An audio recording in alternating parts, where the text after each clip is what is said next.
Hello and welcome two streams of life, जहाँ पे हम बायोलॉजी रिलेटेड सारे टॉपिक्स को डिस्कस करते हैं। लास्ट वीडियो में हम लोगों ने कनेक्टिव टिश्यू के सेकंड टाइप यानी कि स्केलेटल टिश्यू को डिस्कस कर लिया था, और अभी हम लोग डिस्कस करने वाले हैं कनेक्टिव टिश्यू का थर्ड टाइप यानी कि वेस्कुलर टिश्यू। अब वेस्कुलर, जैसे कि तुम लोग को नाम सुन के समझ में आ रहा होगा, वेस्कुलर बंडल्स हम लोगों ने लास्ट की कुछ वीडियोज में डिस्कस किया था। वेस्कुलर बंडल क्या होते हैं? प्लांट्स में जाइलम और फ्लोएम, जिनका काम होता है चीज़ों को एक जगह से दूसरी जगह पे ट्रांसपोर्ट करके लेके जाना। ठीक है, तो ऐसा ही कुछ काम एनिमल के वेस्कुलर टिश्यूज का होता है, to basically transport the things from one place to another.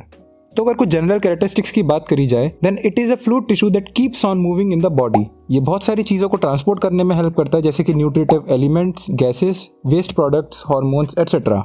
It is different from connective tissue proper, क्योंकि इसमें ग्राउंड सब्सटेंस होता है जिसे हम बोलते हैं प्लाज्मा, जो कि मैट्रिक्स से डिफरेंट है और इसके अंदर फाइबर्स भी प्रेजेंट नहीं होते।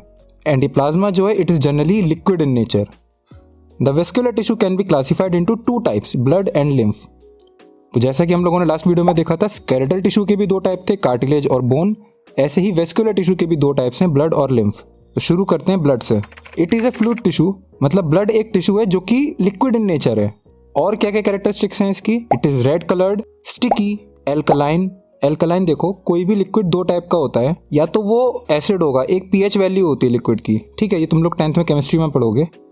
पीएच वैल्यू अगर 7 से कम है तो वो लिक्विड एसिड होगा, और पीएच वैल्यू अगर 7 से 14 तक है तो फिर वो बेसिक होगा या फिर एल्कलाइन होगा। तो blood is alkaline in nature, slightly saltish, मतलब अगर आप उसे टेस्ट करोगे then it is slightly saltish in taste, heavier than the water. ठीक है, ये कुछ कैरेक्टरिस्टिक्स हो गए ब्लड की। It forms 8 to 10% of the body weight in vertebrates, मतलब जैसे ह्यूमन वर्टिब्रेट्स होते हैं तो इनका 8 to 10% वेट ब्लड का ही वेट होता है। ब्लड जनरली दो चीजों का बना होता है, प्लाज्मा जो कि ग्राउंड सब्सटेंस है जिसके अंदर बाकी सारी चीजें प्रेजेंट होती हैं, और फ्लोटिंग या फिर वॉन्डरिंग सेल्स, मतलब जो फ्लोट करते रहते हैं इसी प्लाज्मा के अंदर। इन्हें हम क्या बोलते हैं? कॉर्पस्कल्स। तो पहले देखते हैं प्लाज्मा। ये ब्लड के दो कंपोनेंट हैं, एक हो गया प्लाज्मा, दूसरा है कॉर्पस्कल। कंफ्यूज मत होना, ठीक है। वेस्कुलर टिश्यू के दो टाइप्स हैं, ब्लड और लिम्फ, और अभी हम लोग ब्लड को स्टडी कर रहे हैं। तो ब्लड दो चीजों से मिलकर बना है, प्लाज्मा और कॉर्पस्कल्स।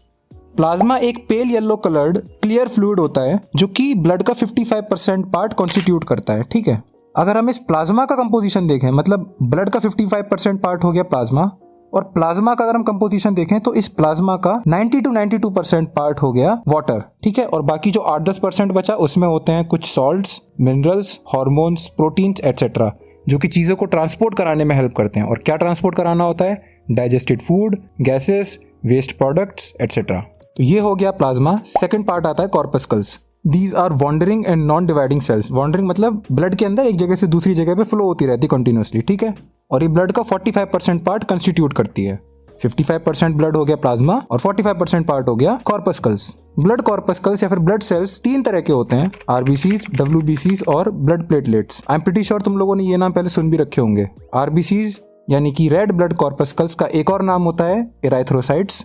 डब्ल्यूबीसीज यानी व्हाइट ब्लड कॉर्पस्कल्स का एक और नाम होता है ल्यूकोसाइट्स, और ब्लड प्लेटलेट्स का एक और नाम होता है थ्रोम्बोसाइट्स। तो इन तीनों वर्ड्स को भी ध्यान से याद कर लेना। पहला blood corpuscle RBC. These are the most abundant corpuscle and are about 5 million per mm³ of blood. जब भी हम ब्लड सेल्स की क्वांटिटी की बात करते हैं तो हमें ये भी बताना पड़ता है कि हम इसको पर mm³ में नाप रहे हैं। तो अगर मैं मेल्स की बात करूं तो इसमें 5.5 मिलियन अराउंड होते हैं, और फीमेल्स में 4.5 मिलियन आरबीसीज होते हैं। ऐसा क्यों? क्योंकि फीमेल्स के अंदर मेंस्ट्रुएशन होता है, पीरियड्स होते हैं, और उसकी वजह से उनको कंटिन्यूअसली ब्लड लॉस होता रहता है ऑन द मंथली बेसिस। तो इसकी वजह से उनका आरबीसी का नंबर थोड़ा सा कंपेरेटिवली कम होता है एज कम्पेयर टू मेल्स। अगर हम इनकी शेप की बात करें तो दीज आर बाइकॉन्केव इन शेप। देखो, दो तरह के शेप्स होती हैं, एक तो कॉन्वेक्स जो कि बाहर को निकली हुई है, जैसे बल्जिंग आउट बोलते हैं, और एक कॉन्केव होती है जो कि अंदर की साइड में घुसी हुई है, सर्कुलर शेप में। तुम लोग को स्क्रीन पर डायग्राम्स दिख जाएंगे। ठीक है, तो बाइकॉन्केव शेप होती है आरबीसी की अगर आप उसे साइड से देखोगे, और डिस्क लाइक होते हैं। ठीक है, डिस्क होती है जो कि बाइकॉन्केव इन नेचर होती है, मतलब दोनों साइड से पिचकी हुई है। ठीक है, डी न्यूक्लिएटेड, इनके पास न्यूक्लियस नहीं होता, और ये कैरेक्टरिस्टिक्स आरबीसीज की हैं, जबकि वो मैमल्स में प्रेजेंट हैं। यहीं अगर आरबीसीज हम बात करें कि फिशेस में कैसे होते हैं और रेप्टाइल्स में कैसे होते हैं, तो वो ओवल होते हैं, बाइकॉन्वेक्स होते हैं, और उनके पास न्यूक्लियस भी होता है। तो ये डिफरेंस है मैमल्स और फिशेस और रेप्टाइल्स में पाए जाने वाले आरबीसीज में। हम लोग को जो याद रखना है वो है मैमल्स वाला, जिसकी शेप होती है biconcave, it is denucleated and disc like in structure. RBCs के पास एक रेस्पिरेटरी पिगमेंट होता है जिसका नाम होता है हीमोग्लोबिन। पिगमेंट का मतलब होता है कोई भी सब्सटेंस जो कि कलर प्रोवाइड करे।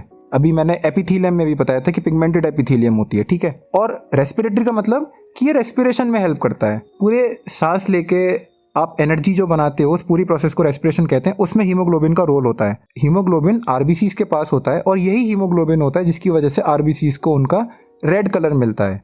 तो it is a respiratory pigment. Pigment मतलब कलरफुल सब्सटेंस। कौन सा कलर है? रेड कलर का है। इसी वजह से आपको आरबीसीज रेड कलर के दिखते हैं। और ये हीमोग्लोबिन रेस्पिरेशन में हेल्प करता है। कैसे हेल्प करता है? This helps in the transportation of oxygen. जब आप लंग्स में एयर ब्रीद इन करते हो तो वहां से ऑक्सीजन जो आती है वो हीमोग्लोबिन के साथ बाइंड होती है और बॉडी के अलग अलग सेल्स के पास जाके पहुंच जाती है।